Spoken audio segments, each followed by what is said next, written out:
Assalamualaikum warahmatullahi wabarakatuh. Selamat pagi, siang, sore semuanya. Kenapa saya bilang pagi, siang, sore? Karena kelas kelas saya itu ada kelas pagi, kelas siang, sama kelas malam ya.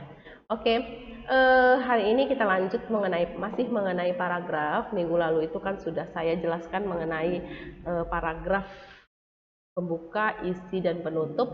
Kali ini saya ingin menjelaskan mengenai paragraf deduktif ya. Jadi dia berdasarkan pola pikir, ada paragraf deduktif, ada paragraf induktif, dan ada paragraf campuran. Oke, pertama mengenai paragraf deduktif. Paragraf deduktif itu paragraf yang dimulai dengan inti uraian, kemudian diikuti penjelasan. Biasanya itu kalau lebih lebih sederhananya, kalimat awalnya itu yang pikiran umum, kalimat akhirnya itu pikiran penjelas atau kalimat khususnya. Kalau di sini kita bisa lihat dari contoh ini lebih jelas ya. Akibat krisis ekonomi, oke, bisa dilihat di sini, akibat krisis ekonomi harga sebagian bahan pokok bergerak naik. Oke, ini kalimat utamanya. Oke, kemudian beras nih, dari beras yang setahun berharga 1.500 per liter sampai kepada demikian juga bahan makanan pokok yang lain semua naik hampir mencapai 100%. Ini namanya khusus. Jadi ini K, yang ini U. Jadi kalau misalnya yang U di awal, K di belakang, itu namanya deduktif. Jadi perlu diingat, kalimat-kalimat yang menyatakan dia kalimat utama atau kalimat umum itu dia biasanya global. Kalau itu kan global, harga sebagian bahan pokok belum jelas nih, bahan pokok apa aja itu belum jelas, itu umum namanya. Tapi kalau sudah dispesifikasi beras, gula pasir, minyak kelapa dan lainnya, itu sudah namanya kalimat khusus. Maka dia diletak di akhir, itu dikatakan pikiran penjelas. Maka disebut dengan deduktif. Umum di awal, khusus di akhir. Oke, itu deduktif. Kemudian kita lanjut. Oke. Induktif sekarang ya. Kalau induktif kebalikannya. Di awal itu yang khusus, di akhir itu yang umum. Kalau di sini yang khususnya itu adalah dalam kehidupan bermasyarakat, apa yang dibutuhkan seseorang belum tentu sama dengan apa yang dibutuhkan orang lain. Sampai kalimat orang lain di paragraf kedua itu namanya khusus. Namun kalimat umumnya yang mana? Dengan demikian, dari waktu ke waktu kenyataan seperti itu akan selalu ada, sehingga kemungkinan terjadinya konflik akibat perbedaan tersebut akan selalu ada. Oke, jadi yang awalnya itu khusus, yang akhirnya itu umum. Ya, itu kebalikan dari deduktif. Kemudian yang terakhir itu campuran. Kalau campuran di sini jelas dia punya dua pikiran utama. Di sini tuh semua manusia pasti akan mati dan jadi manusia ini tidak ada yang bisa hidup abadi. Jadi yang kedua ini adalah kalimat umumnya, ya. Oke, paham ya? Jadi kalau campuran dia punya dua kalimat umum, yaitu semua manusia pasti akan mati dan jadi manusia di dunia ini tidak ada yang bisa hidup abadi. Oke, itu kalimat umumnya. Kalimat khususnya, para penguasa yang disebut kaisar, ahli bela diri, orang-orang suci itu khusus semua. Maka yang dikatakan campuran itu awal dan akhir pikiran utama atau kalimat umum, yang di tengah-tengah itu kalimat penjelas atau khususnya. Itu maksudnya. Ya, itu campuran. Jadi udah ingat ya, deduktif, induktif, dan campuran.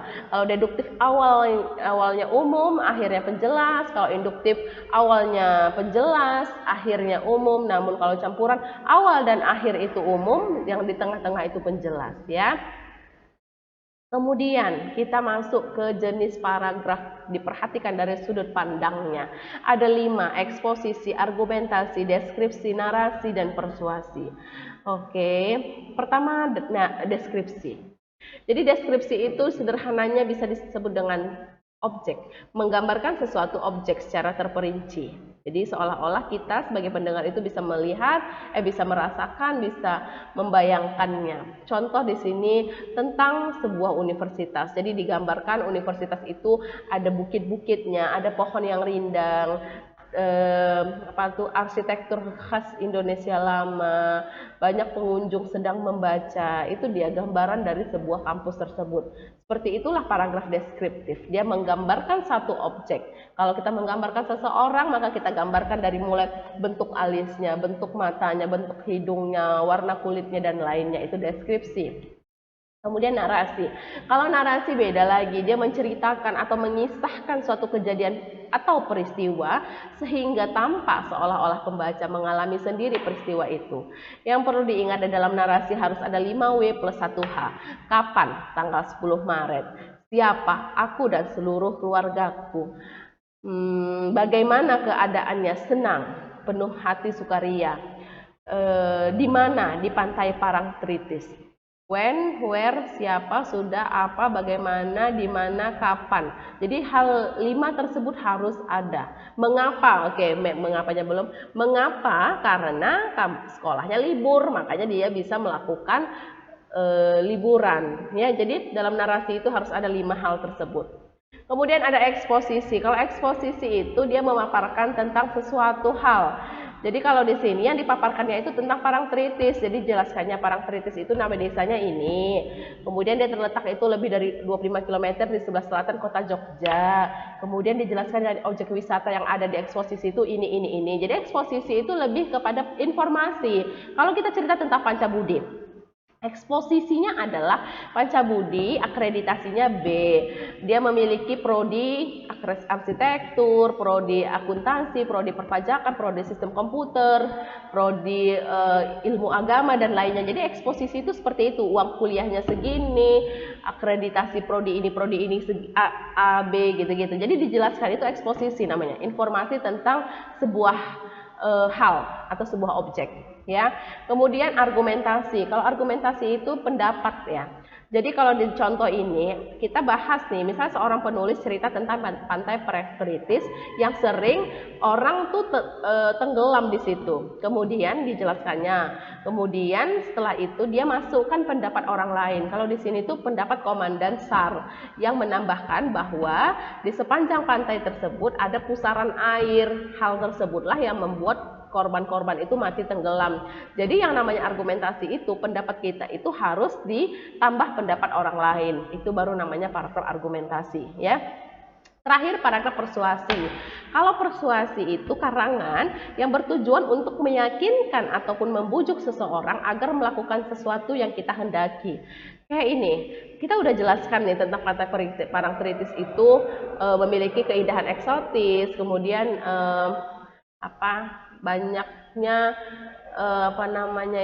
orang-orang meninggal di situ, maka di situ dibuatnya di bawah. Oleh karena itu selayaknya warga masyarakat tidak lagi percaya hal-hal gaib bla bla bla. Jadi di sini ada ajakan si penulis untuk masyarakat itu tidak percaya hal-hal gaib. Contoh lebih sederhananya, kita menulis tentang Pancabudi.